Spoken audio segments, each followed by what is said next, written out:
નમસ્તે। આજે તારીખ 19 જુલાઈ 2025 અમીરગઢ તાલુકામાં વહેલી સવારથી જ એપ્રોક્સ 4 વાગ્યા આજુબાજુ ફૂલ વરસાદ ચાલુ થયેલ છે અને અત્યારે 9:30 વાગ્યા છે અને વરસાદ ચાલુ જ છે। અને આપ જોઈ શકો છો કે કેટલું બધું પાણી ખેતરોમાં ભરાયેલ છે। આ ખેતરમાં ગઈકાલે જ વાવેતર કરેલું હતું અને બીજા દિવસે એટલે કે આજે વધુ વરસાદના કારણે આટલું બધું પાણી ભરાયેલ છે। એકંદરે ખેડૂતને નુકસાન જેવી પરિસ્થિતિ છે। લીલો દુષ્કાળ કહી શકાય। જ્યારે બીજી બાજુ જોઈએ તો ઉનાળુ પાક સાવ નિષ્ફળ નીવડ્યો છે અને નવું વાવેતરમાં પણ હજુ ઘણા ખેતરો વાવવાના બાકી છે। એટલે ચોમાસું પાકમાં પણ નુકસાન થવાની પૂરેપૂરી સંભાવના જોવા મળી રહી છે।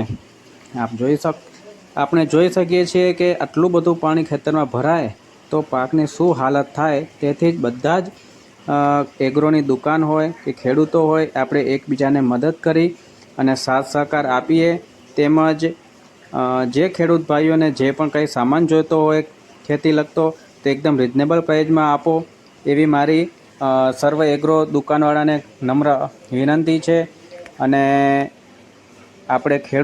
હું પણ એક ખેડૂત જ છું અને ખેડૂતને કામ આવશે। આપણે બીજા પાસે કોઈ આશા નથી અને આ મારો એક પર્સનલી મેસેજ છે અને આપણે જે નાનો ખેડૂત હોય એને આપણે મદદરૂપ બનીએ। એ જ જય જવાન જય કિસાન। ધન્યવાદ।